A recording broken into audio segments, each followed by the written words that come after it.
I'm Matt Gelka in Washington, where the Trump administration wants to seriously cut down on the country's real estate portfolio.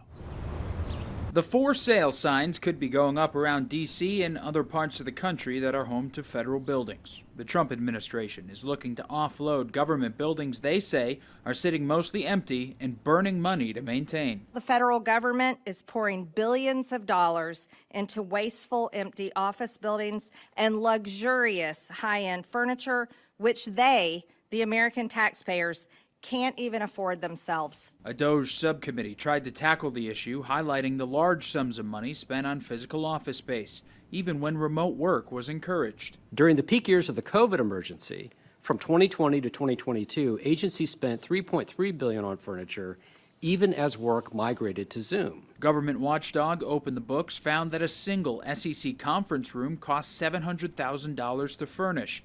The State Department spent $1.4 million on artwork.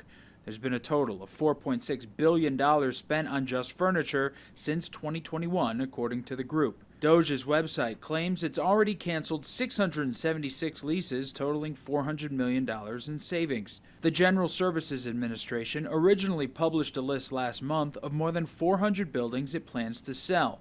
That list has since been removed, and now 16 buildings around the country are listed for sale. The original list included multiple agency headquarters. The idea of just putting out a list of hundreds of federal properties, including some of the most valuable real estate in Washington, D.C. on the federal mall, including the headquarters of every major federal agency, is not a planning process. That is a fire sale. It costs around $10 billion annually to maintain the more than 270,000 buildings in the government's real estate portfolio. Downsizing has also been a bipartisan issue, but critics say that shedding excess real estate has moved far too slowly. Reporting in Washington, I'm Matt Gelka. One of the biggest wastes in the federal government right now is empty office space and prime real estate. Right now, about half of federal employees actually show up for work in the office. Last year, the vast majority were still working from home, but that did not stop the purchase of brand new office furniture using billions of your taxpayer dollars. Joining us now to discuss this is OpenTheBook.com's Deputy Public Policy Editor, Rachel O'Brien. Good morning to you, Rachel.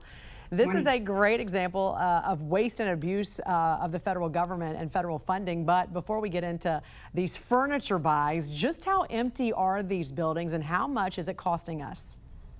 Yeah, Open the Books has been tracking this for a few years, and now DOGE is working with the General Services Administration to unload these unused buildings and save taxpayer money. So last year, only 6% of the federal workforce were in person on a full-time basis.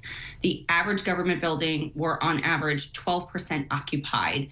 The USDA building, 1400 Independence Avenue Southwest, they have 1.5 million square feet of usable space, capacity of over 7,400 people, but only about 450 people there on a daily basis. Wow. So that's 6% occupied.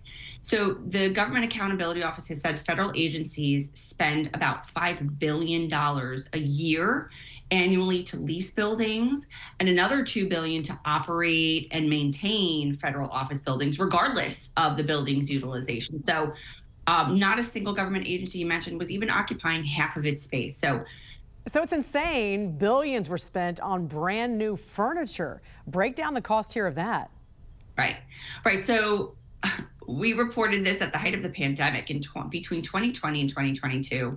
$3.3 billion was spent on buying brand new furniture. So Department of Transportation, they only had 9% occupancy, but they still spent $55 million.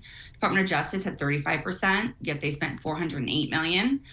We went past 2022 and we looked through 2025, fiscal year 25. 2021 through 25, the feds have spent $4.6 billion on furniture, and some of it is stuff that is certainly not needed in any government buildings. We're talking about artwork and drawings and embassies, $1.4 million spent by the State Department for that. I was reading leather recliners from Ethan Allen. Absolutely. Expensive Herman Miller office chairs, very expensive furniture that the average American would love to have in their home. Yeah, no doubt. Now, these buildings are also prime real estate, as we know. How much can be repurposed, and how much would that save the American taxpayer?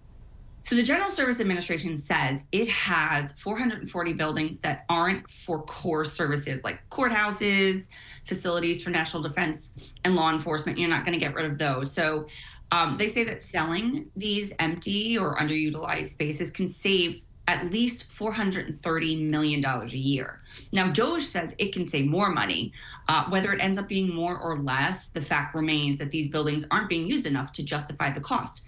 There's also a huge backlog in needed repairs for these federal buildings. As of last year, $370 billion worth of repairs were needed. And so they're not making the repairs on these old buildings. They're sitting unused.